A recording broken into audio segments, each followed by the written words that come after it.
ba zan aure balla kaza ba, domin san ba mu dace ba zaman auren mu ba zai yi kyau ba. San daraja ta mace ba zan aure balla kaza ba, domin san ba mu dace ba zaman auren mu ba zai yi kyau ba.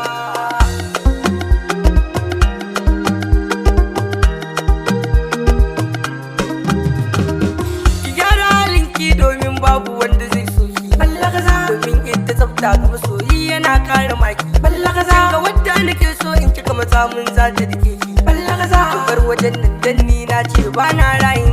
Balla kaza ni kin ga kalata ita za ta zan min na mata. Sana alkinta a gida na zan mata gata. Du masoyi yana da burika da dama. Tari wanda burin sai samu macen da bai na dama. Ya gane kai mai nutsuwa mai tarbiyya da hankali ma. Nake wuri ni a kullum irin macen nake ta nema. Insha Allah yau na samu kalli kuganta, akwai nutsuwa ga tsafta. Sai da ban cikin yan mata ni a samun ta na cire tuta, na cire tuta.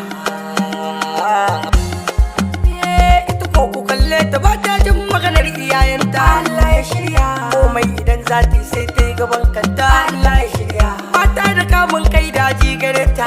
Allah ya shirya ga munafunci ga kwadayi a gurinta. Allah ya shirya ga yawan roko ga saurayin ta ya bata. Allah ya shirya ga hadda mutum da mutum bukun jalinta. Allah ya shirya ita tana ganin tawaye ba birinta. Allah ya shirya ki gyara halinki, ki gyara halinki. Ba kushe ki nake ba kuma ba kyara da ki nake ba. Shawara zan bayar ga mata masu irin halin nan. Cika mu kanki dan wata ranke ce da riba. Ko cikin taro wani ya ganki dole ne yayyaba. Da danan miji na san mace mai kyau da haiba. Ki ci kwalliya da ado ki fito kanki ki duba.